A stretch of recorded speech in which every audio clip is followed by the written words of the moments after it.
حضرت جابر رضی اللہ تعالی عنہ بیان کرتے ہیں، نبی کریم صلی اللہ علیہ وسلم نے فرمایا، مومن بندے اور کفر کے درمیان فرق نماز کا ترک کرنا ہے۔ حضرت عبداللہ بن صامت رضی اللہ تعالی عنہ بیان کرتے ہیں، رسول اللہ صلی اللہ علیہ وسلم نے فرمایا، اللہ تعالیٰ نے 5 نمازیں فرض کی ہیں، جس شخص نے اس کے لیے اچھی طرح وضو کیا، انہیں ان کے وقت پر ادا کیا اور ان کے لیے رکوع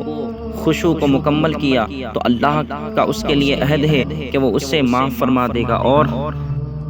جس نے ایسا نہ کیا تو اس سے اللہ کا کوئی عہد نہیں، اگر وہ چاہے تو اسے معاف فرما دے اور اگر چاہے تو اسے سزا دے۔ حضرت عمر بن شعیب رحمۃ اللہ علیہ اپنے والد سے اور وہ اپنی دادا سے روایت کرتے ہیں، انہوں نے کہا، رسول اللہ صلی اللہ علیہ وسلم نے فرمایا، جب تمہارے بچے 7 برس کے ہو جائے تو انہیں نماز کے متعلق حکم دو، اور جب وہ 10 برس کے ہو جائے اور اس میں کوئی کوتاہی کریں تو انہیں اس پر سزا دو اور ان کے بستر الگ کر دو۔ حضرت بریدہ رضی اللہ تعالی عنہ بیان کرتے ہیں، رسول اللہ صلی اللہ علیہ وسلم نے فرمایا، ہمارے اور ان منافقین کے مابین نماز عہد ہے، بس جس نے اسے ترک کیا تو اس نے کفر کیا۔ حضرت عبداللہ بن مسعود رضی اللہ تعالی عنہ بیان کرتے ہیں، ایک آدمی نبی کریم صلی اللہ تعالی علیہ وسلم کی خدمت میں حاضر ہوا تو اس نے عرض کیا، اللہ کے رسول، میں نے مدینے کے دونوں کنارے ایک عورت سے تباہ آزمائی کی، میں نے جماع کے علاوہ اس کے ساتھ سب کچھ کیا،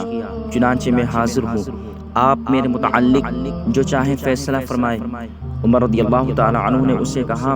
اللہ نے تمہاری پردہ پوشی کی تھی، کاش کہ تم بھی اپنی پردہ پوشی کرتے۔ راوی بیان کرتے ہیں، نبی کریم صلی اللہ تعالی علیہ وسلم نے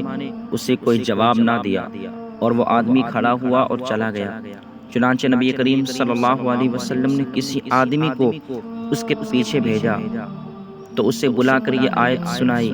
دن کے دونوں اطراف اور رات کی چند ساعتوں میں نماز پڑھا کریں، یقیناً نیکیاں برائیوں کو دور کر دیتی ہیں اور یہ نصیحت قبول کرنے والوں کے لیے نصیحت ہے۔ حاضرین میں سے کسی نے عرض کیا، اللہ کے نبی، یہ اس کے لیے خاص ہے؟ تو آپ صلی اللہ علیہ وسلم نے فرمایا، نہیں، بلکہ تمام لوگوں کے لیے ہے۔